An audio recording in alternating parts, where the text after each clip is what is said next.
Welcome to the 8th video development blog for the Goblin Abyss. It's been a while since the last one, and since then I've created a lot more content and levels, as well as made a lot of improvements in the look and atmosphere of the game. For example, in the last video I showed how the Goblin Town was progressing, but since then its look has improved and I've added a few more characters as well as some effects.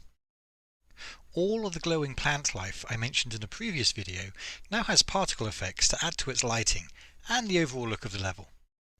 If we run over to the tannery, there is finally a tanner who can buy and sell leather goods, like boots and armour. If we run back into the main part of town, we will find the store finally has a storekeeper. You can now buy and sell all the loot that is gathered while adventuring. This is something I've been working on recently, making lots more loot. You can never have enough. And over by the airship, we'll find the pilot isn't a stand-in anymore. But he's not the nicest of goblins at the moment. One of the new features I'd like to show is the checkpoint system. Scattered around the world are teleportation stones. If you follow us on Twitter, you might have seen a screenshot of these. The runes around the middle are real, and according to the rune translator I found online, they say, "I can see up your loincloth from here."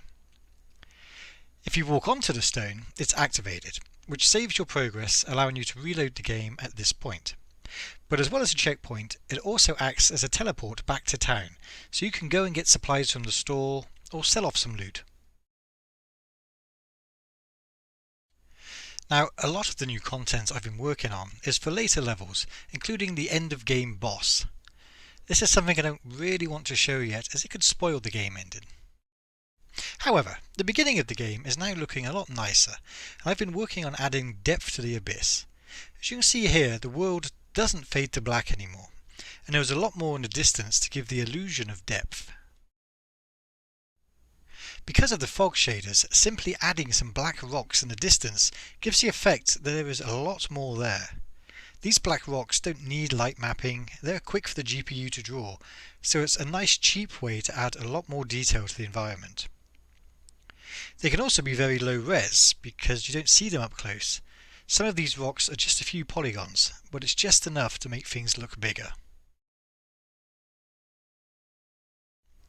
Well, that's it for this video. I have to get back to making more loot, because RPGs can never have enough loot. Thanks for watching.